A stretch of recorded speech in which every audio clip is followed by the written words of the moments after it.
এরা নবীর উম্মতের দল। আল্লাহ বলেন বান্দা দুইটা আদেশ যদি মানতে পারো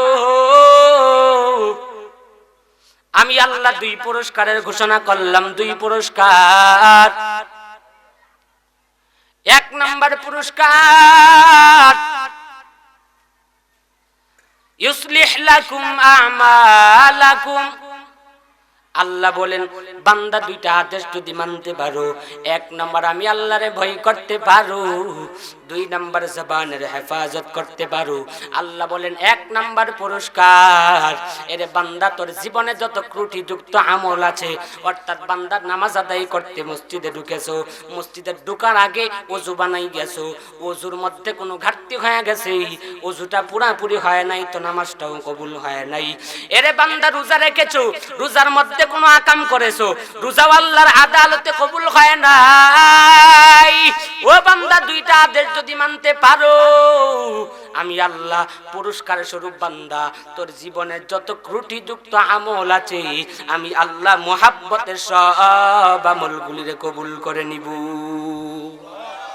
या इलाही तू मेरा माबूद है, या इलाही तू मेरा माशूक है, या इलाही तू मेरा गफ्फार है, या इलाही तू मेरा सत्तार है, या इलाही मिकुनत शम्सु कमाल, या इलाही मिकुनत शजरु हजर, या इलाही मिकुनत अर्दु वसमा, या इलाही मिकुनत जवा हजर। कुफर शर को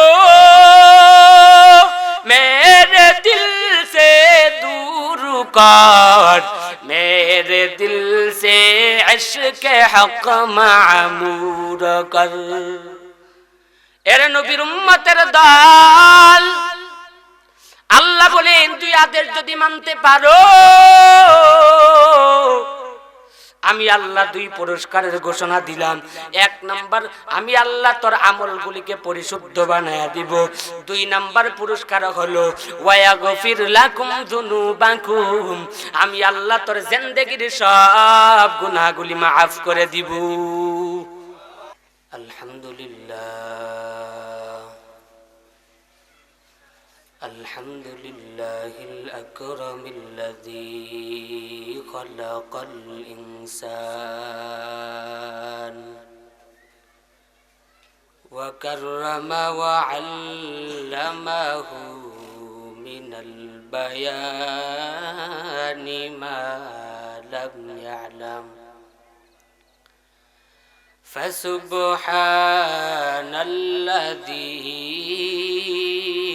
লা ইহসা ইমতিনানুহু বিল লিসানি ওয়ালা বিল কলম। ونشهد أن لا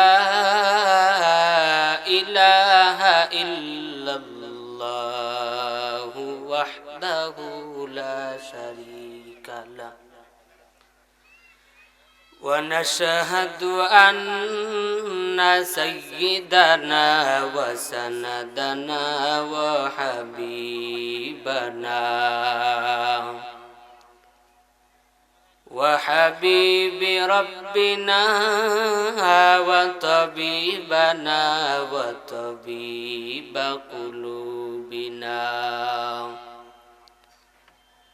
وطبيب قلوبنا ومولانا محمدا عبده ورسوله صلى الله تعالى عليه وعلى آله وأصحابه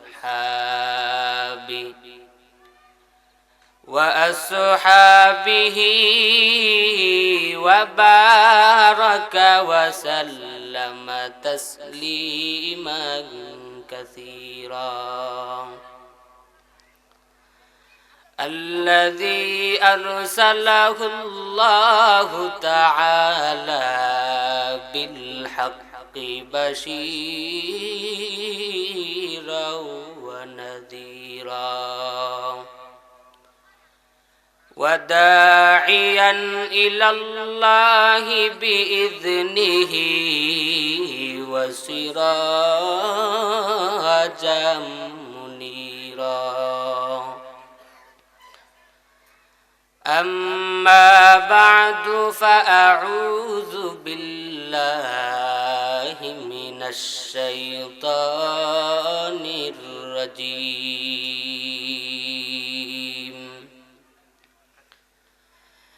بسم الله الرحمن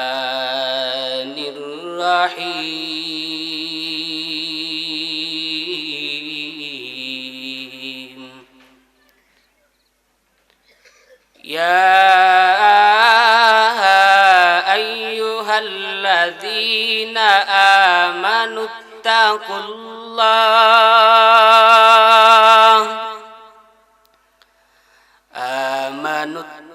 الله وقولوا قولا سديدا يصلح لكم أعمالكم ويغفر لكم ذنوبكم ومن يطع الله ورسوله فقد فاز فوزا عظيما. أو كما قال النبي عليه الصلاة والسلام: صدق الله مولانا العظيم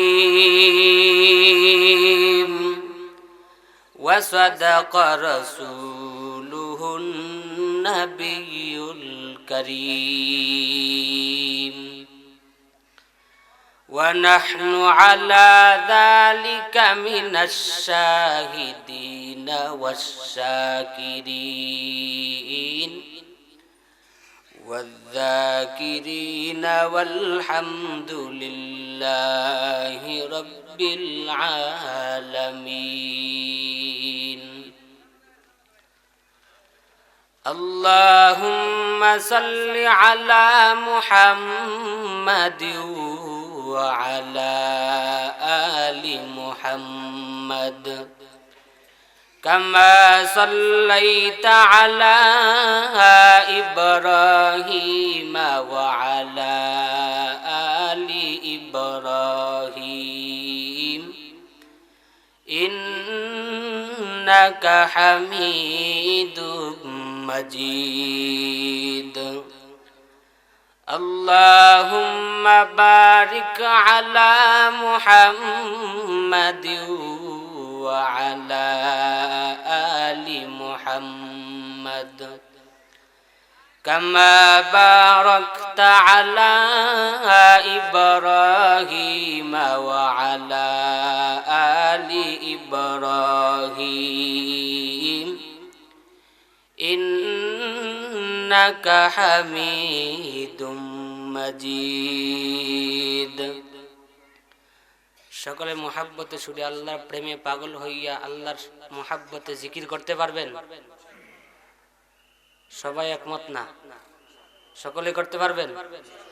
জবানটা নাড়াইয়া যে আল্লাহ জবানটা দান করেছেন মুহাব্বতে পড়েন লা ইলাহা ইল্লাল্লাহ লা ইলাহা ইল্লাল্লাহ লা ইলাহা ইল্লাল্লাহ লা ইলাহা ইল্লাল্লাহ লা ইলাহা ইল্লাল্লাহ লা ইলাহা ইল্লাল্লাহ ইলাহা ইল্লাল্লাহ লা ইলাহা ইল্লাল্লাহ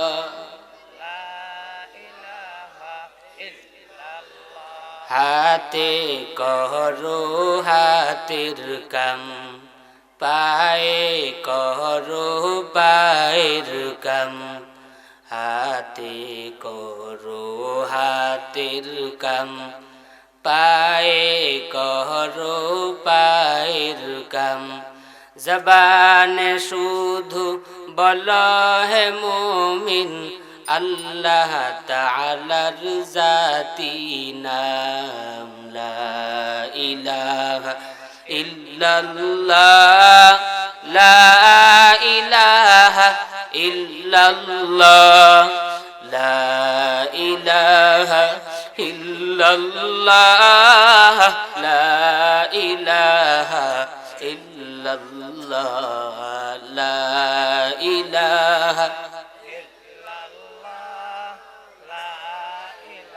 দিন থাকিতে জিকির করো সদা কাজে লাগবে মরণ বেলা দিন থাকিতে জিকির করো সদা কাজে লাগবে মরণ বেলা লা ইলাহা ইল্লাল্লাহ লা ইলাহা ইল্লাল্লাহ লা ইলাহা ইল্লাল্লাহ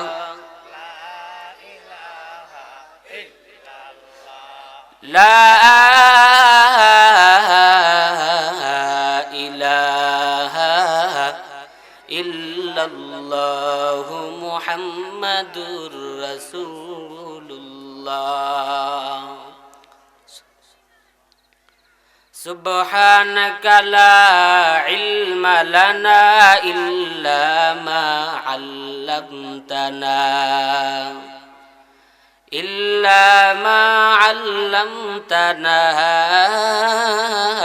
ইন্নাকা আনতাল আলিমুল হাকীম ربي زدني علما رب اشرح لي صدري ويسر لي أمري واحلل عقدة من لساني يفقه قولي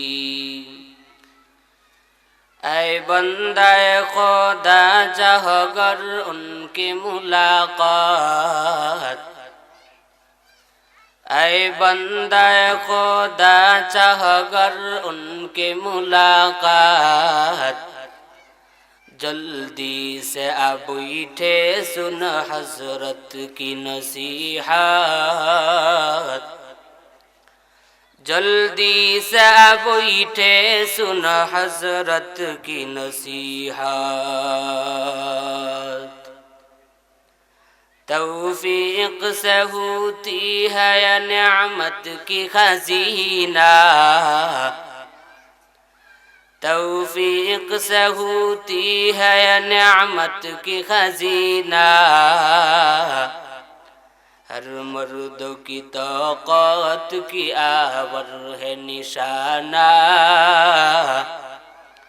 हर मर्द की ताकत की आवर है निशाना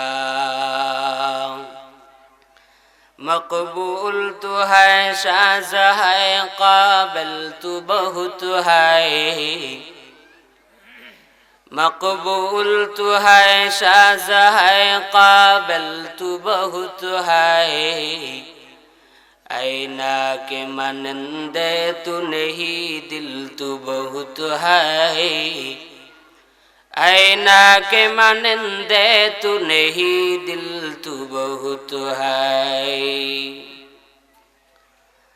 चंदनपुर जामे मस्जिदर उद्योगे आयोजित इस्लामी महासम्मेलन आज 10 फेब्रुआरी 2022 इंग्रेजी आजकर मुहूर्ते महफिलेर सम्मानित मुहताराम सभापति प्रधान अतिथि विशेष अतिथिवृंद মুআজ্জাজ মুকাররম, জাতির মাথার মুকুট, জাতির শ্রেষ্ঠ সন্তান হযরত উলামায়ে কেরাম, দূর দূরান্ত থেকে আগত আল্লাহ পাকের আশিকিন, জাকিরিন, শাকিরিন, মুহিব্বিন, ইসলাম প্রিয়, কোরআন প্রিয়, নবী প্রিয়, উলামায়ে কেরাম প্রিয়, মুরব্বিয়ানে কেরাম, কলিজার টুকরা আমার সমবয়সী বন্ধুগণ, স্নেহের ছোট ভাই, পর্দার আড়ালে অবস্থানরত আছেন সকল গুণে গুণান্বিতা, শ্রদ্ধা সম্মানিতা মা এবং বোনেরা,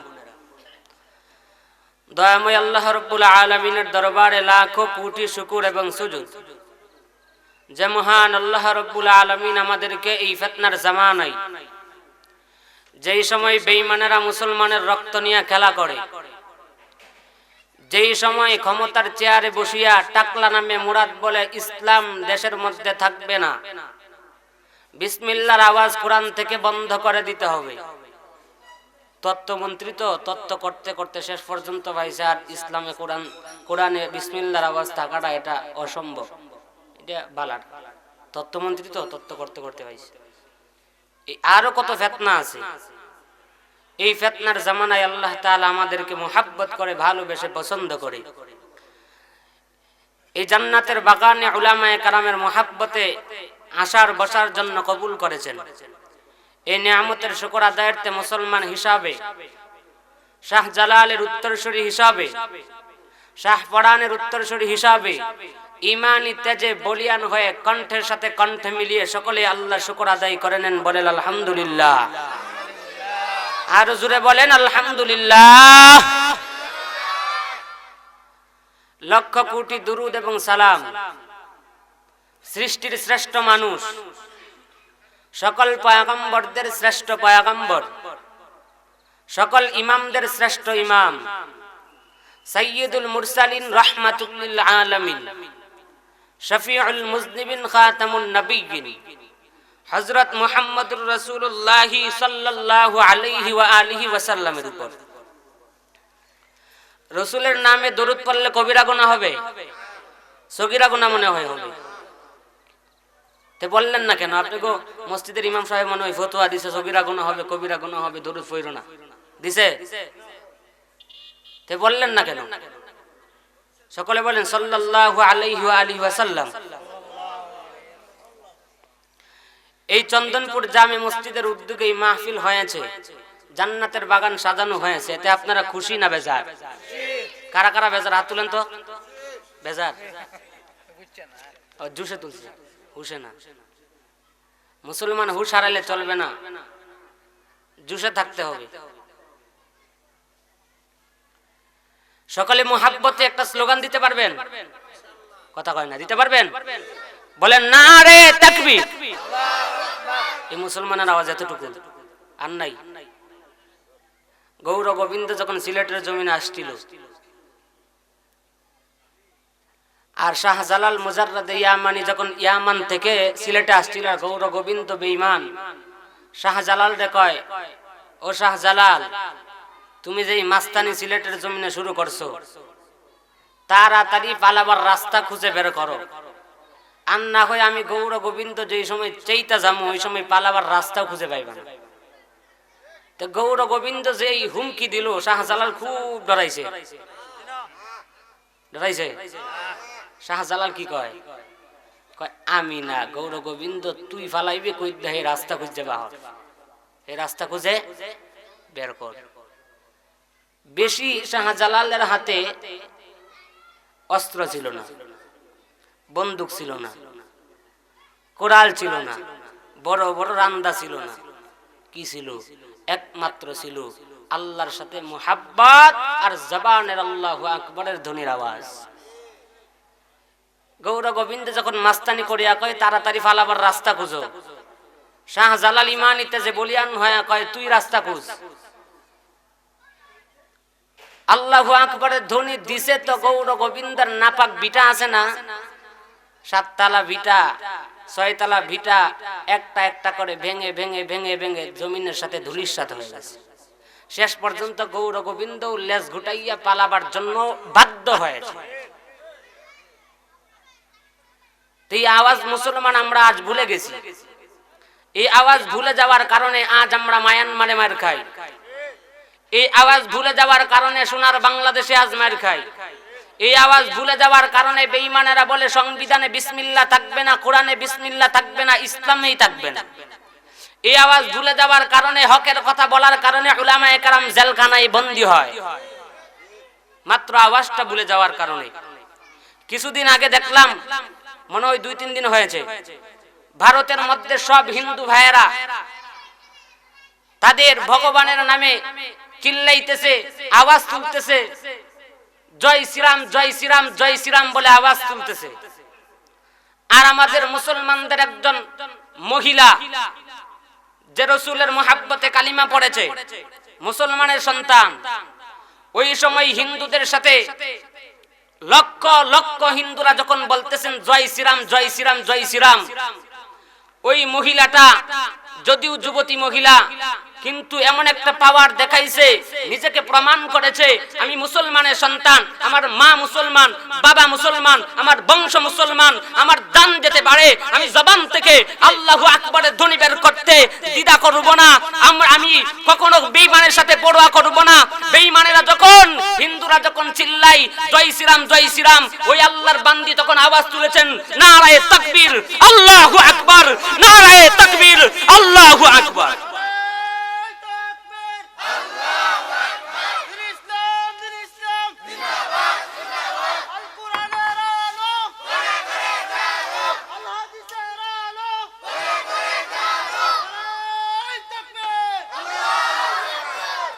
চাদর খুললে জিওয়াজ হইব, আজকে চাদর খুললে জিওয়াজ আজকে হইব, স্লোগান ওঠে না, আওয়াজ এতটুকু, বাতি জ্বলিয়ে আনিবে, বাতি জ্বলিয়ে আনিবে, কি ব্যাপারটা কি?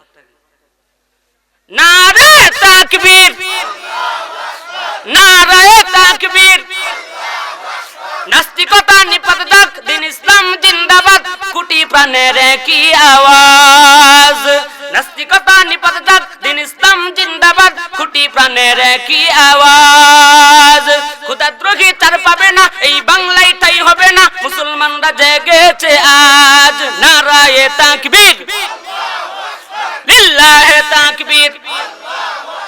চলো চলো সামনে চলো, বজ্রকণ্ঠে আওয়াজ তুলো, সবাই মিলে একই তালে দাও না স্লোগান, নারায়ে তাকবীর লিল্লাহে তাকবীর। মুসলমানের এই দেশেতে নাস্তিকদের ঠাঁই নাই, নাস্তিকদের পক্ষে যারা তাদের কোনো রক্ষা নাই। মুসলমানের এই দেশেতে নাস্তিকদের ঠাঁই নাই, নাস্তিকদের পক্ষে যারা তাদের কোনো রক্ষা নাই। এই দেশেতে থাকতে হলে কোরআন মানতে হবে, কোরআন না মানলে তারা বিতাড়িত হবে। চলো চলো সামনে চলো, বজ্রকণ্ঠে আওয়াজ তুলো, সবাই মিলে একই তালে দাও না স্লোগান, নারায়ে তাকবীর লিল্লাহে তাকবীর। ইসলামেরই জন্য দেশে হয়েছে জন্ম, ইসলামের বিরুদ্ধে গেলে দেশ হবে ভিন্ন, ঠিক কিনা? ইসলামেরই জন্য দেশে হয়েছে জন্ম, ইসলামের বিরুদ্ধে গেলে দেশ হবে ভিন্ন। ইসলামের বিরুদ্ধে যারা নিয়েছে অবস্থান, এই বাংলায় ঠাই হবে না, যাও হিন্দুস্তান, যাও হিন্দুস্তান। চলো চলো সামনে চলো, বজ্রকণ্ঠে আওয়াজ তুলো, সবাই মিলে একই তালে দাও না স্লোগান, নারায়ে তাকবীর নারায়ে তাকবীর। এই আওয়াজ, এটা আওয়াজ শুনলেই তো বেঈমানের ঘুম আসে না।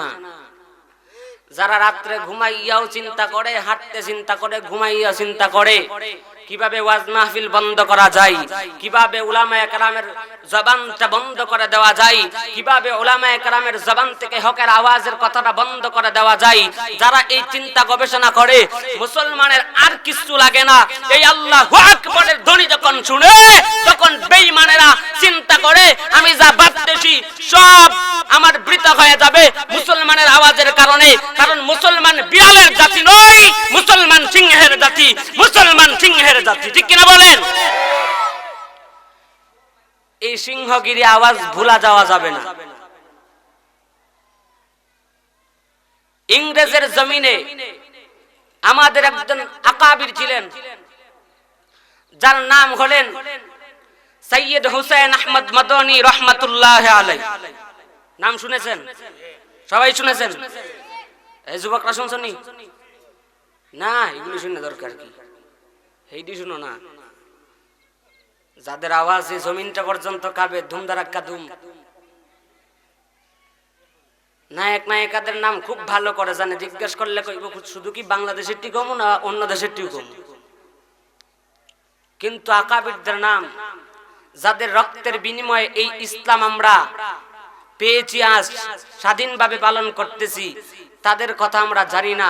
তাদের নাম শুনলে কেমন কেমন যেন মনে হয় আমি আমার 14 গোষ্ঠীর জীবনে আমার নাম শুনিনি।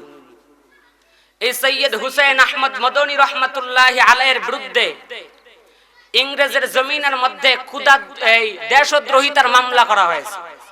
কিসের মামলা? দেশদ্রোহিতার মামলা। আমগো দেশে হয়নি? হয়নি দেশদ্রোহিতার মামলা? হয়। খবর রাখেননি দেশে? সৈয়দ হুসাইন আহমদ মদনীর বিরুদ্ধে ইংরেজরা মামলা করলো দেশদ্রোহিতার মামলা। হুসাইন আহমদ মদনীকে গ্রেফতার করা হয়ে গেল। ইংরেজের এক আদালতের মধ্যে এই বিচার ছিল। যখন এই বিচার ইংরেজের এক আদালতের মধ্যে সমাধান করার জন্য নালিশ করা হলো, তখন ইংরেজদের এক উকিল সৈয়দ হুসাইন আহমদ মদনী রহমাতুল্লাহি আলাইহিকে কাঠগড়ায় দাঁড়াইয়া জিজ্ঞেস করলেন, হে সৈয়দ হুসাইন আহমদ মদনী, তুমি ইংরেজদের বিরুদ্ধে যে ফতোয়া দিয়েছো ভিন্ন কোনো কারণে নয়, একটা ফতোয়া দেওয়ার কারণে দেশদ্রোহিতার মামলা হয়েছে। কিসের কারণে? জোরে বলেন, কিসের কারণে? ফতোয়া দেওয়ার কারণে। কোরআন হাদিস তলব করে একটা ফতোয়া দেওয়ার কারণে দেশদ্রোহিতার মামলা হয়েছে। এই দেশের মধ্যেও উলামায়ে কেরাম মূর্তির বিরুদ্ধে কথা বললে, এই দেশের মধ্যে উলামায়ে কেরাম মূর্তির বিরুদ্ধে ফতোয়া দিলে, এই দেশের মধ্যে উলামায়ে কেরাম বেঈমানের বিরুদ্ধে কথা বললে, এই দেশের মধ্যে উলামায়ে কেরাম যারা আল্লাহর সাথে গাদ্দারি করে ওদের বিরুদ্ধে কথা বললে, এখনো বেঈমানের চাই যেন উলামায়ে কেরামকে শুধু জবানটা বন্ধ করা নয়, জেলখানার মধ্যে নিয়ে আবদ্ধ করে রাখার জন্য চেষ্টা করে। আমরা ভুলিনি সোনা ভাইরা, আমরা ভুলিনি। আমাদের আকাবিররা হয়তো কষ্ট করেছেন, মাত্র একটা ফতোয়া দেওয়ার কারণে দেশদ্রোহিতার মামলা করে আদালতের কাঠগড়ায় দাঁড় করিয়েছেন। ইংরেজের উকিল যখন জিজ্ঞেস করলেন, তুমি যে এই ফতোয়া দিছো, ফতোয়াটা কি? শুনবেন ফতোয়াটা কি? ফতোয়াটা হলো, তুমি যে ফতোয়াটা দিয়েছো যে ইংরেজদের সেনাবাহিনীতে মুসলমানের সন্তান নয়, মুসলমানের সন্তান যোগ দেওয়া হারাম। এই ফতোয়া দিয়েছিলেন কোন একটা কারণে, বলেছিলেন যে ইংরেজদের সেনাবাহিনীতে মুসলমানের সন্তান যোগ দেওয়া হারাম হারাম হারাম। আর এই ফতোয়া দেওয়ার পেছনে প্রশাসনের কোনো অনুমতি ছিল না। ইংরেজের উকিল ডাক দেয়া কয়, হুসাইন, তুমি যে মাস্তানি করিয়ে এই ফতোয়া দিলা, এখন জানো তোমার অবস্থা কি হতে পারে? হুসাইন আহমদ মদনী কি বীর পুরুষ? কথা কয় না, বীর পুরুষ না বাহাদুর পুরুষ? বেঈমানের সাথে মাথা নত জীবনে করেছেন? ইতিহাস পড়েছেন কোন সময়? পয়রা দেখেন, বেঈমানের সাথে বাতিলের কাছে কোন সময় মাথা নত করে নাই। সৈয়দ হুসাইন আহমদ মদনী রহমাতুল্লাহ আলাইহি বলেন, হে উকিল সাহেব, আমি জানি আমার কি হইব, আমি জানি। কয় মানে? উকিল বেটা কয় মানে আপনি কি এমনি জানেন? সৈয়দ হুসাইন আহমদ মদনী রহমাতুল্লাহ আলাইহি ওখানে একটা সাদা চাদর ছিলেন। কি ছিলেন? সাদা চাদর। ওই চাদরের দিকে ইঙ্গিত করলেন। আবার উকিল কয় মানে কি? মানে হইলে দেখো নাই আমার ওখানে যে সাদা চাদরটা, আমার যদি আমি বাড়ি থেকেই ফাইনাল সিদ্ধান্ত নিয়ে এসেছি, আল্লাহর পক্ষ থেকে ফতোয়া দিয়েছি, আল্লাহ যা বলেছেন রাসূল যা বলেছেন তাই করেছি, এর জন্য যদি আমার ফাঁসিও হয়ে যায়, দেখো আমি হুসাইন আহমদ মদনী মৃত্যুর জন্য বাড়ি থেকে তৈয়ার হয়ে এসেছি, আমি সাথে কাফনের কাপড় নিয়ে এসেছি, আমার যখন ফাঁসি দেওয়া হবে ওই কাফনের কাপড় ফাড়াই আমার কবরস্থ করা হবে, আমি বেঈমানের সাথে মাথা নত করব না, আমি বেঈমানের সাথে মাথা নত করব না। সৈয়দ হুসাইন আহমদ মদনী বাতিলের কাছে মাথা নত করে নাই। আর ওই যেখানে এই বিচার হয়েছে, এই কথা হইতেছে, ওই জায়গার মধ্যে আমাদের একজন আলেম, আমাদের একজন গর্ব, যার নাম হলেন মুহাম্মদ আলী জৌহার সহ আরো অনেক উলামায়ে কেরাম ওই আদালতের মধ্যে উপস্থিত ছিলেন।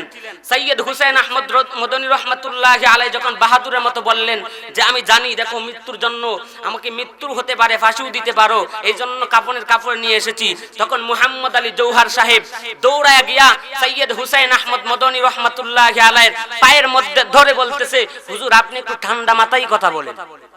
কি মাথায়? ঠান্ডা মাথায় কথা বলেন,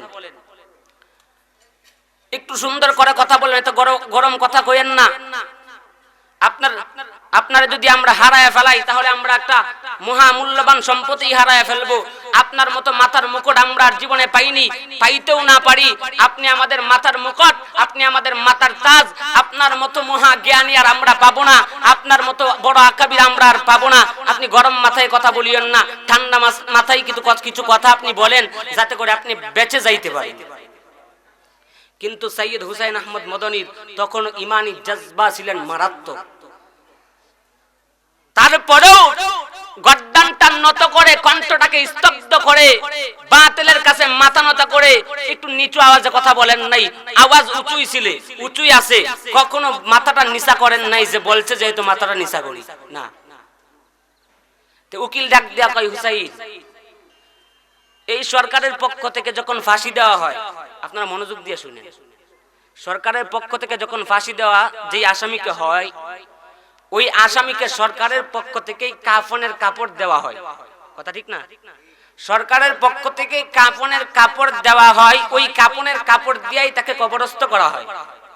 উকিল ডাক দেয়া বলে সরকারের পক্ষ থেকেই তো দেওয়া হবে, আপনি কাপনের কাপড় সাথে নিয়ে আসলেন কেন?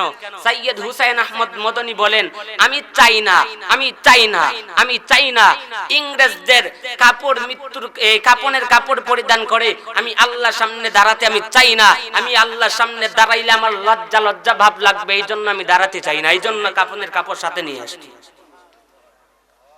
আমাদের আকাবিররা বাতিলের সাথে মাথা নত করে নাই, আমরাও মাথা নত করব না, ঠিক কিনা বলেন? আমরা তো মুসলমানের জাতি, ঠিক কিনা বলেন? এই দেশ তো শাহপুরানের, এই দেশ তো শাহজালালের, এই দেশ কোনো গৌর গোবিন্দের নয়, এই দেশ কোনো বেঈমানের নয়। এই দেশ আমাদের 30 লক্ষ শহীদের রক্তের বিনিময়ে স্বাধীন করেছি সোনার বাংলাদেশ। এই দেশ স্বাধীন করেছি আমার মায়ের ইজ্জতের বিনিময়ে, আমার বোনের ইজ্জতের বিনিময়ে। আমরা, আমার মারা তাদের সন্তান হারাইয়া এতিমের মতো কান্না করেছে। অতএব এই দেশ স্বাধীন হয়েছে, এই দেশের মধ্যে ইসলাম থাকবে, কোরআনের আওয়াজ চালু থাকবে। বাতিলের সাথে আমরা মুসলমান করব না, মাথা নত করব না, মাথা নত করব না।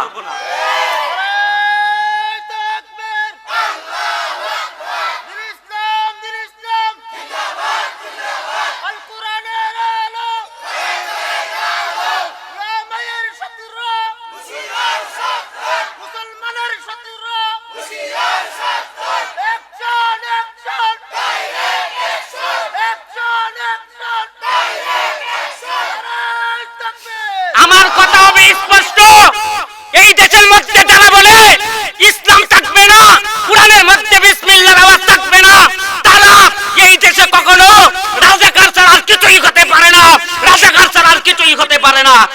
কারণ কি জানেন? বঙ্গবন্ধু সাহেব যিনি আমাদের মাথার তাজ, ওই বঙ্গবন্ধু সাহেব দেশ স্বাধীন করার পরে বলেছিলেন, রক্ত দিয়েছি মুরা আরো দিব, তারপরেও দেশকে শোষণ মুক্ত করে ছাড়বো, শোষণ মুক্ত করে ছাড়বো ইনশাআল্লাহ। তারপরেও দেশকে শোষণ মুক্ত করে ছাড়বো ইনশাআল্লাহ। এই ইনশাআল্লাহ কি হিন্দুরা বলে? ইনশাআল্লাহ কি ইহুদিরা বলে? জুড়ে বলেন, ইনশাআল্লাহ কি কাফেররা বলে? মুসলমানরা বলে। অতএব ইনশাআল্লাহ বলে প্রমাণ করলেন কি? প্রমাণ করলেন এটা ইসলামের দেশ, মুসলমানের দেশ, ইসলাম থাকবে। যারা ইসলামের সাথে টক্কর দিবে এদের জানে, এদের কল্লা থাকতে পারে না। যারা ইসলামের সাথে টক্কর দিবে ওরা এই দেশে গলা উঁচু করে থাকতে পারবে না। যারা ইসলামের সাথে টক্কর দিবে ওরা কখনো মাথা উঁচু করে মুসলমানদেরকে হুমকি আর ধমকি দিতে পারবে না, পারবে না, পারবে না। হে মুসলমান, আজ আকাবিরদের কথা ভুলে গেলেন।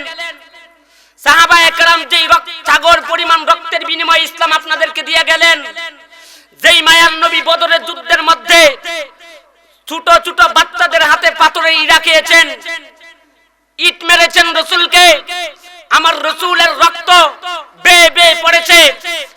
নবী তারপরও বেঈমানদের জন্য বদদুয়া করে নাই। আমার নবী তারপরও বেঈমানের জন্য বদদুয়া করে নাই। আমার নবী বলেছেন, ও আল্লাহ এরা বুঝে না, ও আল্লাহ এরা বুঝে না, ওরা আমারে চিনে না। আল্লাহ যখন ওরা আমারে চিনবে তখন আমারে আর পাথর নিক্ষেপ করবে না, মুহাব্বতে বুকে আঁকড়ায় নিবে। সেই নবী বদদুয়া করে নাই। এত কষ্ট করে আমার রাসূল, সাহাবায়ে কেরাম, তাবিন, তবে তাবিন আপনাদেরকে ইসলাম দিয়ে গেলেন। আজ সেই ইসলামের উপর আক্রমণ হয়, আপনারা বসে বসে চা টানেন আর মাস্তানি করেন। উলামায়ে কেরাম যখন প্রতিবাদ করে আপনারা চা টানেন আর কোন হুজুররা চিল্লাই কেন, ওরা চিল্লায়া করলো কি? আরে হুজুররা তো নিজের ছেলের মুখে, এ ভাই লক্ষ্য করে শুনো, হুজুররা তো তাদের ছেলের মুখে, বিবির মুখে এক মুষ্টি ভাত তুলে দেওয়ার জন্য চিল্লাই না, রাজপথে নেমে মিছিল দেয় না। হুজুররা তো আপনাদের জন্য মিছিল দেয় যেন এই দেশের কোন মূর্খ যারা কোরআন বুঝে না, যারা হাদিস বুঝে না, তারা যেন বেঈমানের পন্থায় পড়ে, তারা যেন কখনো পথভ্রষ্ট না হয়ে যায়, তারা যেন জান্নাত না হারায় ফেলে। এই জন্য উলামায়ে কেরাম আপনাদের সাথে লেগে থাকেন। কারণ আমার মায়ার নবী তো বলেছেন, এই দেশের মধ্যে, এই গোটা পৃথিবীর মধ্যে আমি চলে যাইতেছি, আমার উম্মতেরা আমি নবীহীন হয়ে গেছে, উম্মতহীন আমার উম্মতেরা নবীহীন হয়ে গেছে, এতিম হয়ে গেছে। আমি নবী বলে যাইতেছি, আমার পরে নাইবে নবী হলেন উলামায়ে কেরাম। এই জন্যই উলামায়ে কেরাম আপনাদের পিছে তো মুহাব্বত করে আপনাদের সাথে থাকেন, কখনো বেঈমানের কাছে মাথা নত করতে দেন নাই। বেঈমানের বিরুদ্ধে হুমকি ধমকি এজন্য দেই কারণ ইসলামটাকে চাই ওরা দেশে, উলামায়ে কেরাম মাত্র চাই দেশের মধ্যে থাকতে। উলামায়ে কেরাম চাই না ইসলাম দেশ থেকে চলে যাক, উলামায়ে কেরাম চাই না। এটার জন্য, নিজের কোন স্বার্থের জন্য না বাবা। আজ জেলখানায় যারা আছে তারা নিজের স্বার্থের জন্য না। আজ যখন মামুনুল হক সাহেবের কথা মনে হয়, যার একটি হুঙ্কারে বেঈমানদের পাতলা পায়খানা শুরু হয়ে যাইত, ওই আল্লামা মামুনুল হক জেলখানায় কান্দে, ওই আল্লামা মামুনুল হক জেলখানায় বন্দী। কালে সাইফুল্লাহ আইয়ুবী সাহেব দামাত বরকাতুহুম আজ জেলখানায় কি যেন হালতে আছেন, অসুস্থ অবস্থায়। কেন বাবা? নিজের স্বার্থের জন্য না, একমাত্র আপনাদের জন্য। আপনারা কেন তাদেরকে গালিগালাজ করেন? আপনারা কেন বলেন তারা এই দেশের মধ্যে ঝগড়া লাগাতে চাই, এই দেশের মধ্যে দ্বন্দ্ব লাগাতে চাই? না না, ওরা দ্বন্দ্ব লাগাতে চাই না, ওরা তো দ্বন্দ্ব ভাঙতে চাই। সমস্ত মুসলমান যেন এক হয়ে যায়, তারা এটা চাই। কেউ দাবি করে আমি ওয়াহাবি, কেউ দাবি করে আমি সুন্নি, কেউ দাবি করে আমি মাইজবান্ডারি, কেউ দাবি করে আমি এই সেই। উলামায়ে কেরাম চাই সব যেন এক হয়ে যায়। এক হয়ে যাওয়ার ফলে যারা ইসলামের বিরুদ্ধে কথা বলে, হাদিসের বিরুদ্ধে কথা বলে, রাসূলের বিরুদ্ধে কথা বলে, ইসলামী আন্দোলন করলে যারা বাধা দেওয়ার চেষ্টা করে, উলামায়ে কেরাম রাজপথে নামলে যেই বেঈমানেরা এসে উলামায়ে কেরামের কণ্ঠটাকে স্তব্ধ করে দিতে চাই। মুসলমানদেরকে এক হয়ে যাওয়ার জন্য উলামায়ে কেরাম বারবার ডাকে, যাতে করে বেঈমানেরা এই সাহস না পায়।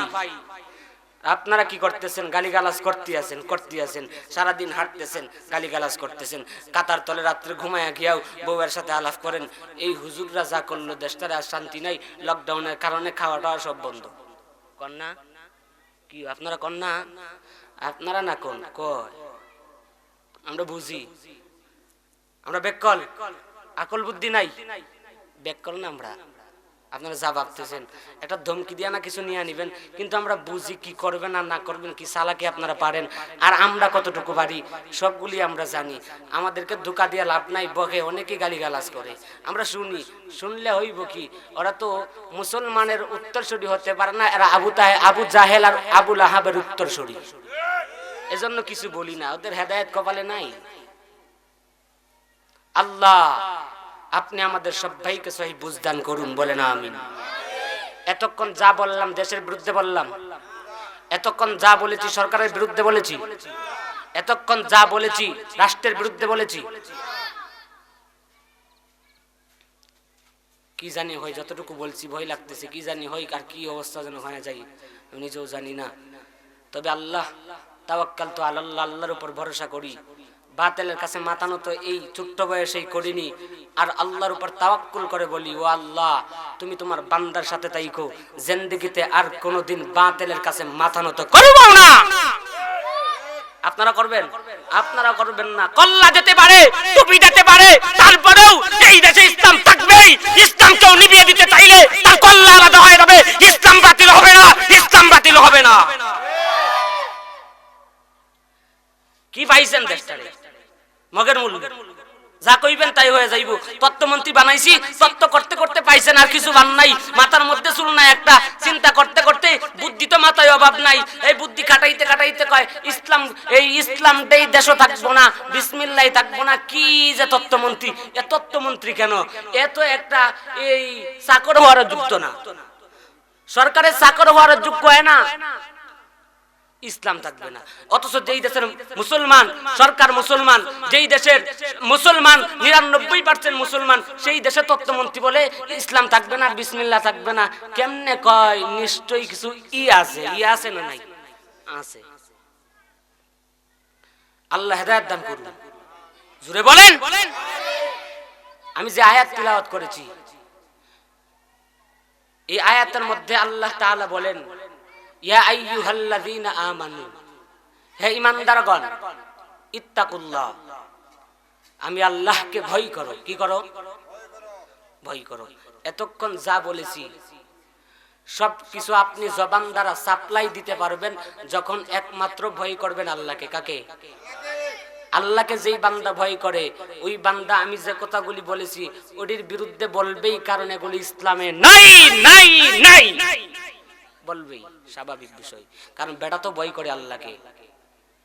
এখন অনেক আল্লাহর বান্দা বলে আল্লাহকে ভয় করব কেন? হাতটা আমার, জবানটা আমার, জিহ্বাটা আমার, পাটা আমার, আল্লাহকে ভয় করব কেন? হেই, আপনি একটু বিবেকটার প্রশ্ন করে সত্যি সত্যি বলেন তো দেখি, হাতটা কি আপনার? এই পাটা কি আপনার? জবানটা আপনার? তাহলে আপনি বলেন কেন ওইগুলিতে আল্লাহর? কারণ যুবক ভাই, আপনি দেখেন না ওই ঢাকা বাইতুল মুকাররম মসজিদের সামনে গিয়া দেখবেন কত আল্লাহর বান্দা যুবক, পা নাই, চক্ষু নাই, এগুলি হারাইয়া বসে বসে ভিক্ষা করে। ও ভাই আমারে কিছু দাও, আমার বাড়িতে আম্মাজান অসুস্থ, আমার বাচ্চাগুলি খানা খাইতে পারে না, তোমরা যদি দাও নিয়ে খাওয়াবো। ভিক্ষা করে। তোমার মতো যুবক তুমি ভাবতেছো এইগুলি আল্লাহ দিছে, এইগুলি দিয়ে যা কাম কুকাম করার করেই ফেলি, কারণ আল্লাহ তো দিছে না, এটা আমার। আল্লাহ বলেন বান্দা তোর না, আমারে ভয় কর, আমি আল্লাহ দিছি, নিমক হারামি করবি না। আমি আল্লাহ নুন খাইয়া নিমক হারামি করবি, আমি আল্লাহ কেমনে বরদাস্ত করি? দুনিয়াওয়ালাদের নুন খাইয়া যদি নিমক হারামি করেন, যেখানে ইচ্ছা ওখানেই বড় ভয় লাগে, কোন সময় জানে পিছন দিয়া ঢুকাইয়া দেয়। কথা কয় না? ভয় লাগে।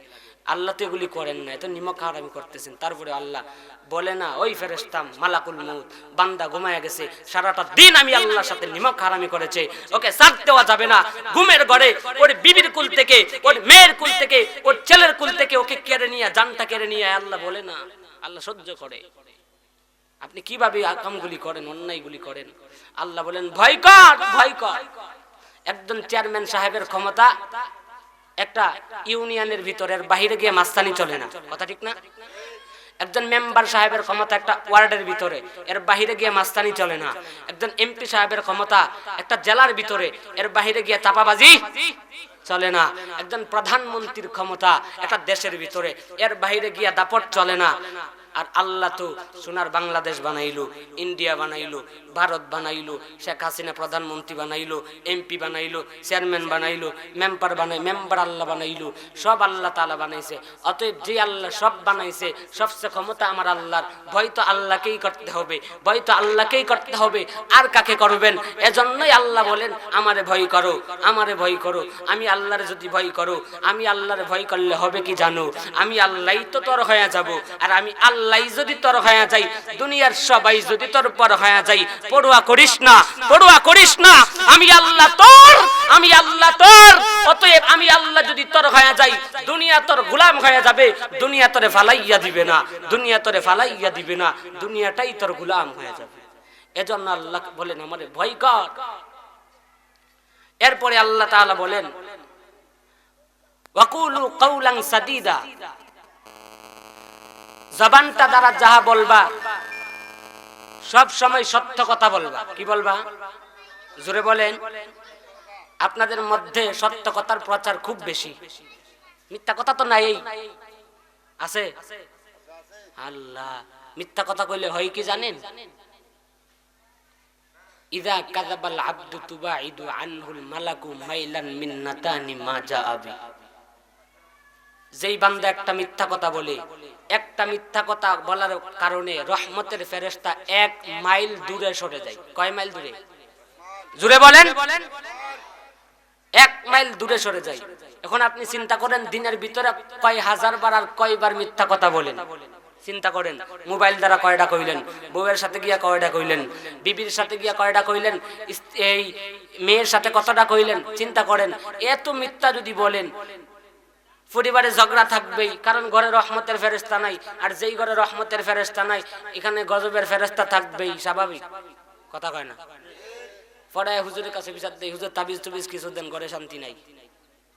আরে শান্তি থাকবে কেমনে? তুমি যে মিথ্যা কথার ফ্যাক্টরি নিয়ে দৌড়াও, এত মিথ্যার আকাম করো, রহমতের ফেরেশতা থাকে না, গজবের ফেরেশতা আসতে ঝগড়া হবেই, ঝগড়া তো হবেই, স্বাভাবিক বিষয়।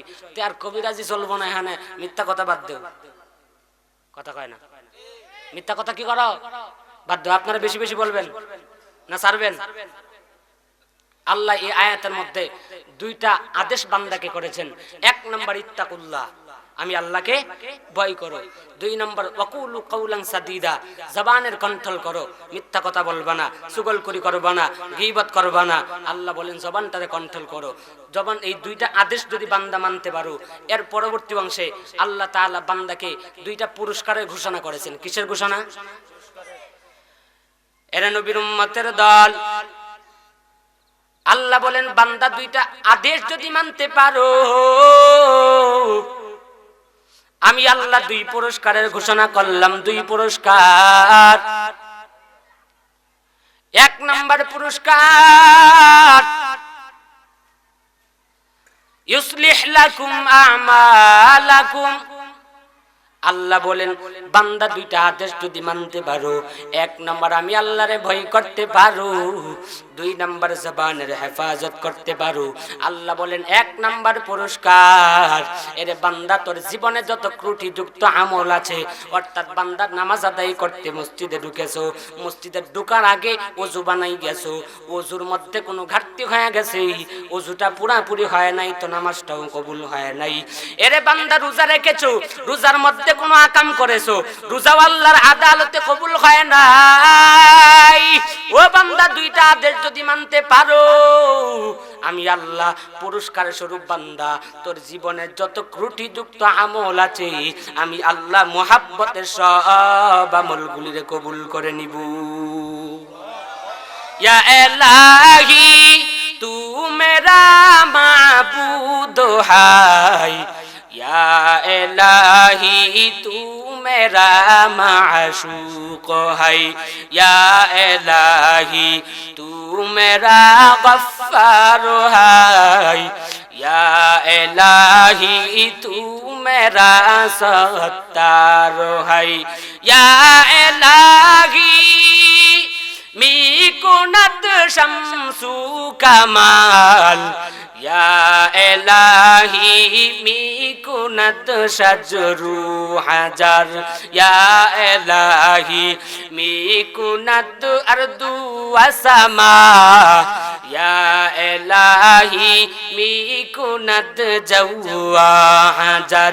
कुफर शर को मेरे दिल से दूर कर, मेरे दिल से इश्क हक मामूर कर। एरे नबीर उम्मतेर दल, আল্লাহ বলেন 2 আদেশ যদি মানতে পারো, আমি আল্লাহ 2 পুরস্কারের ঘোষণা দিলাম। 1 নাম্বার, আমি আল্লাহ তোর আমলগুলিকে পরিশুদ্ধ বানায়া দিব। 2 নাম্বার পুরস্কার হলো ওয়ায়াগফির লাকুম যুনুবাকুম, আমি আল্লাহ তোর জিন্দেগীর সব গুনাহগুলি maaf করে দিব। এই চেয়ারম্যান সাহেব যখন বান্দারে অর্ডার করে, ও বান্দা আজ এই কাজটা করবা, ওই বান্দা যখন চেয়ারম্যান সাহেবের কথাটা খুব গুরুত্ব দিয়া পালন করে, বলেন চেয়ারম্যান সাহেব যদি বড় লোক হয়, বড় মনের মানুষ যদি হয়, ওই বান্দার বলতে হয় না আমারে কিছু দেও, বলার আগেই বলে আমি তোরে পুরস্কার স্বরূপ 10,000 টাকা দিলাম। এরে নবীর উম্মতের দল, আল্লাহ বলেন চেয়ারম্যান আমি বানাইছি, আল্লাহ বলেন মেম্বার আমি আল্লাহ বানাইলাম, দুনিয়ার বড় বড় ধনী যা দেখতেছো সব আমি আল্লাহ বানাইলাম। অতএব চেয়ারম্যান খুশি হয়ে যদি পুরস্কার দেয়, আল্লাহ আদেশ করার কারণে বান্দা যদি পালন করে পুরস্কার দিবে না, এটা অবিশ্বাস করা বড় অসম্ভব। দুই পুরস্কারের কথা বললাম, আল্লাহ দুই পুরস্কার বান্দাকে দিবেন যদি বান্দা দুইটা আদেশ মানতে পারো। এক নাম্বার কি জোরে বলেন? এক নাম্বার কি? আল্লাহর ভয়। এক নাম্বার কি? কি কণ্ঠ শুনেন না ওয়াজ শুনেন? এক নাম্বার কি? আল্লাহর ভয়। এক নাম্বার কি? আল্লাহর ভয়। এর নবীর উম্মতের দল, আল্লাহ বলেন আমারে ভয় করো ভাই।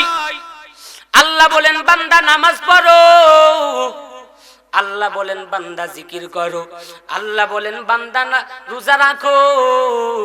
কিন্তু কপাল বড় খারাপ, আল্লাহ যা বললেন তুমি তা জিন্দেগিতে করো নাই। আল্লাহ বলেন সন্তানটারে ইসলামী শিক্ষা দেও, আল্লাহ বলেন বান্দা দ্বীনের পথে চলো, কিন্তু তুমি চলতে পারো নাই। জিন্দেগিটারে আকাম দিয়া সাজায় ফেললা, গুনাহ দিয়া সাজায় ফেলেছো।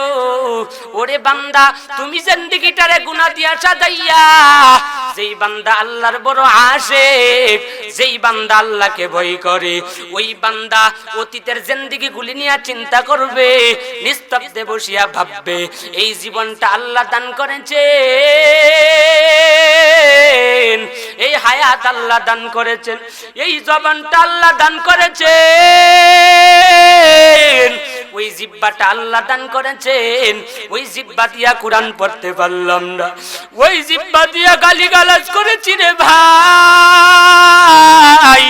আল্লাহ হাতটা দান করেছেন, ওই হাত দিয়া আমি বান্দা আল্লাহর কখনো কোরআনটা ধরে ধরে পড়তে পারলাম না। ওই হাতটা দিয়া মুরব্বির গায়ে থাপ্পড় মেরেছি যৌবনের তাড়নায়, ওই হাতটা বাড়াইয়া বেগানা নারীর প্রতি হাত বুলাইয়া দিলাম। ওরে নবীর উম্মতের দল, নিজে নিজে চিন্তা করো কি গুনাহ যে করে ফেলেছো। আল্লাহর কাছে কি দাঁড়াইতে পারবানি? আল্লাহ যদি কিয়ামতে ধরে, ও বান্দা আমি আল্লাহ তোর হায়াতটা দান করেছিলাম, আমি আল্লাহ যদি তোর হায়াত না দান করতাম, বিবির পিছে দৌড়াইতে পারতাম না, মেয়ের পিছে দৌড়াইতে পারতাম না রে যুবক। আমি আল্লাহ যদি হায়াতটা না দান করতাম, তুই বাহাদুরি করতে পারতি না। আমি আল্লাহ হায়াত দান করেছিলাম। বলো আমি আল্লাহ তোরে দুনিয়াতে পাঠাইছিলাম কেন জানো? মা খালাকতুল জিন্না ওয়াল ইনসা ইল্লা লিয়াবুদুন, আমি আল্লাহর ইবাদত করো। ও বান্দা বলো দুনিয়াতে যতদিন থাকলা, আজ আমি আল্লাহর জন্য, আমি আল্লাহ সবকিছু দেওয়ার পরে কি নিয়ে আসলা আর দুনিয়াতে কি রেখে আসলা? কিও জবাব দেওয়ার কিছু আছে?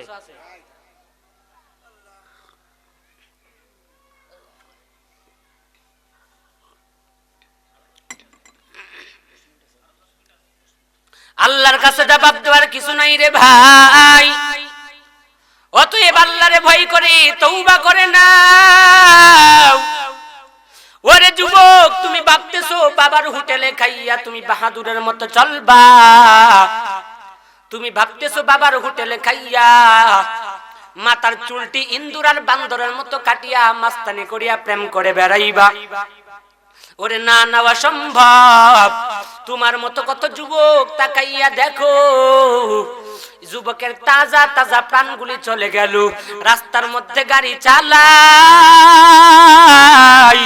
ওই যুবক গাড়ি অ্যাক্সিডেন্ট করে দুনিয়া থেকে বিদায় হয়ে যায়। ওরে নবীর উম্মতের দল, তাকাইয়া দেখ কত যুবক কত হালতে মৃত্যুবরণ করে, কত আল্লাহর বান্দা যুবক ধনী বেটার ঘরে জন্ম নেওয়ার পরে মা বাবা জিন্দেগিতে কোনোদিন কষ্ট দেয় নাই, মা বাবা জিন্দেগিতে কষ্ট করতে দেয় নাই, অন্তরে আঘাত লাগতে দেয় নাই। দুনিয়াওয়ালারা ওয়ালারা কেউ যখন সন্তানের সাথে ঝগড়া লাগছে, আঘাত করছে, মা বাবা সহ্য করতে পারে নাই। মা বাবা টাকাওয়ালা থাকার কারণে পুলিশের ফোন দেয়, পুলিশ তুই কই? আমার সন্তানেরে বেঈমানেরা মারে, অথচ আমার সন্তান কোনো অপরাধ করে নাই। অপরাধ করলেও ঘুরাইয়া পেছাইয়া গরিবের জেলখানায় যাইতে হয়। বাবা সহ্য করতে পারে নাই রে ভাই। ওই ধনী আল্লাহর বান্দা সম্পদ থাকার কারণে ওই যুবকরে কোনোদিন কষ্ট দেয় নাই। যুবক যেই দিন যা চেয়েছে মা বাবা তারে মোহাব্বত করে দিয়েছে যেন সন্তানটা কষ্ট না করে। অথচ বান্দা তাকাইয়া দেখ, ওই যুবক যখন মরিয়া যায়, ওই যুবকটা যখন দুনিয়া থেকে চলিয়া যায়, ওই যুবকটারে দামি কোনো কাপড় দেয় না, ওই যুবকটারে দামি কোনো কাপড় পরাইয়া কবরবাসী করে না, ওই যুবকটারে সাদা কাপড়ের কাপড় পরাই অন্ধকার কবরের দিকে নিয়ে যায়। মা বাবা টাকা থাকার কারণে বলে না আমার সন্তানের এত পাতলা কাপড় দিয়া কবরের বাসিন্দা করব না। মা বাবা একবার বলে না, মা বাবা তাকাইয়া তাকে সন্তানের নিয়ে যাই। বাবা চিল্লায় আমার সন্তানের কই নে, মা চিল্লাই সন্তানের কই নে। সবাই শুধু চিল্লা চিল্লি করে, শুধু চিল্লা চিল্লি করে, আমার সন্তানের নিও না, নিও না, আমার সন্তানের নিয়ে কই যাও। আবার যখন যুবক ভাই তুমি মরিয়া যাওয়ার পরে যখন কবরের কাছে নিয়ে যাবে, দাফন করার পরে মা বলবে না আমার সন্তানদের জন্ম দিতে গিয়া আমি মা কত রাত্র খানা খাই নাই, আমি মা কত রাত্র ঘুমাইতে পারি নাই, আমি মা কত রাত্র উপবাস থেকেছি, খানা খাইতে গেলে পেটের মধ্যে লাথি মারলি, খানা থইয়া উঠে গেলাম। তোর বাবা চিল্লাই ও বিবি কেন খানা খাও না, গুসা কি করেছো? আমি তোর মা কোনো জবাব দেই নাই, ওখান থেকে উঠিয়ে আসলাম। ওই মোহাব্বতের মা বলবে না ও দুনিয়ার মানুষ, আজ আমার সন্তানেরই গহীন জঙ্গলে 3.5 হাত মাটির ঘরে, যেখানে আলো নাই, বাতি নাই, বন্ধু নাই, মা বাবা কেউ নাই, ওখানে একা পালাইয়া কই যাও? আমার সন্তান দুনিয়াতে একা থাকতে পারে নাই, ঘুমের ঘরে গেলে বাতিটা বন্ধ করিয়া অন্ধকার থাকার কারণে ঘুমাইতে পারে নাই। ওই আমার সন্তানটা এই বড় ভয় পাইছে, রাত্রেবেলা আমি মারে ডাকিয়া প্রস্রাব করতে গেল। আজ আমার সন্তানের একা পালাইয়া কবরে তোরা কই যাও? ওরে দুনিয়ার মানুষ তোমরা চলিয়া যাও, আমি মা আমার সন্তান ফালাইয়া যাব না, আমি আমার সন্তানের সাথে খবরে শুইয়া থাকবো। মা বলবে না, মা বলবে না, বাবা বলবে না, আমি আমার সন্তানের সাথে কবরে শুইয়া থাকবো, কারণ মোহাব্বতের সন্তান। ওই বাবা বলবে না নিমক হারামের মতে তোরে কবরে ফালাইয়া আসবে। বাবার 1000 কোটি টাকা সম্পদ থাকার কারণে সুনামগঞ্জের শহরে বাড়ি, সিলেটের জমিনের মধ্যে বাড়ি, ঢাকায় বড় বড় ঘর থাকার পরেও ওই বাবা বলে না আমার সন্তান বড় লোকের সন্তান, আজ কবরে একা কিভাবে থাকবে? আমার সন্তানের কিছু টাকা দিয়া দে, আমার সন্তানের কিছু খানা দিয়া দে, সন্তানের পানি দিয়া দে, যাতে করে কবরে পিপাসা লাগলে পান করতে পারে। বাবাই কথা বলবে না, পেটে ক্ষুধা লাগলে যেই পরে যেন খানা খাইতে পারে। আমার সন্তান দুনিয়াতে পেটের ক্ষুধা সহ্য করতে পারে নাই। ওরে নবীর উম্মতের দল, দুনিয়ার কোন বাবা জানে কথা বলবে না। আজ কোন বাবার সম্পদের ধোকায় পড়ি তুমি মাস্তানি করিয়া বেড়াইতো ছেলে যুবক ভাই, তুমি বলতেছো বাবার সম্পদ আছে, বাবার টাকা আছে, আমি যেইভাবে ইচ্ছা ওভাবে চলবো, যেখানে ইচ্ছা ওখানে যৌবনের স্বাদ মিটাইবো। তুমি নিজে নিজে ভাবতেছো বাবার সম্পদ আছে, কাউকে ভয় করবো না। ওরে বাবা যুবক ভাই, যেই মা বাবার টাকার পেছনে পড়িয়া আজ তুমি আল্লাহকেই ভুলে গেলা। জব তুমি নিজে নিজে চিন্তা করো, মরিয়া যাওয়ার পরে কি জবাব দিতে পারবা? আল্লাহ যদি বলে রে বেঈমান, আমি আল্লাহ সবকিছু দেওয়ার পরে আমি আল্লাহর একবার আল্লাহ বলিয়া ডাক দেও নাই। ওরে কবরের মাটি ওই বান্দারি চতুর্দিক দিয়া মাটির চাপ দাও, চাপ দিয়া বান্দার পাজরের হাড়গুলি ভেঙে ফেলো। ও বান্দা আটকাইতে পারবা না, কারণ তুমি তো জিন্দেগিটা 70 বছর হায়াত আল্লাহ দান করলো, 50 বছর হায়াত আল্লাহ দান করেছে, 80 বছর 150 বছর হায়াত আল্লাহ দান করলো। আল্লাহ এত কিছু নিয়ামত দান করার পর তুমি গুনার দ্বারা সাজায়া ফেললা, জবাব দেওয়ার কিছু নাই। এই জন্য আল্লাহ বলেন, আমি আল্লাহরে ভয় করো ভাই, ভয় করে তাড়াতাড়ি তওবা করে নাও। ওরে বান্দা, তওবা করলে আমি আল্লাহ তওবাকারীরা কত ভালোবাসি জানো? যেই বান্দা মুহাব্বতি আমি আল্লাহর কাছে তওবা করে, চোখের পানি ফালাইয়া কাঁদে, বান্দা চোখের পানি ফালাইতে দেরি, আমি আল্লাহ বান্দার তামাম জীবনের গুনাহগুলি মাফ করতে দেরি করি না। এরে নবীর উম্মতের দল, এই জন্য আল্লাহকে ভয় করতে হবে। 2 নাম্বার হলো জবানের হেফাজত করো। জবান দ্বারা যাহা বলবা সব সময় সত্য কথা বলবা, মিথ্যা কথা বলবা না, গীবত করবা না, হিংসা করবা না, আলেমের বিরোধিতা করবা না, আলেমের বিরুদ্ধে সমালোচনা করবা না, নবীর বিরুদ্ধে সমালোচনা করবা না, কোরআনের বিরুদ্ধে সমালোচনা করবা না। কারণ এই জবান এমন একটা বস্ত্র, এই জবান দিয়া কথা বলার কারণে ফাঁসির আসামিটা মুক্তি পেয়ে, আবার যার কোনো অপরাধ নাই ওই আসামিটা ফাঁসির কাস্টে ঝুলে যায়। ওই জবান দিয়ে একটা কথা বলার কারণে মুহাব্বতের বিবিটা হালাল হয়ে যায়, আবার একটা কথা বলার কারণে মুহাব্বতের বিবিটা হারাম হয়ে যায়, তালাক হয়ে যায়। এই জবানটা দিয়ে কথা বলার কারণে মানুষের অন্তরটার মধ্যে আঘাত লাগে, আর এই জবানটা দিয়ে কথা বলার কারণে মানুষের মুহাব্বতে বুকে জড়াইয়া নেই। এই জবানের বিরোধিতা করবা না, এই জবানের আকাম করবা না, মিথ্যা কথা বলবা না, গীবত করবা না, শিকায়াত করবা না। জবানদারে কন্ট্রোল করে নাও। জবানটা যদি কন্ট্রোল করতে পারো, আল্লাহ বলেন তো তোরে 2 পুরস্কার, আমি আল্লাহকে যদি ভয় করতে পারো আর জবানের হেফাজত করতে পারো, আমি আল্লাহ 2 পুরস্কার দান করব।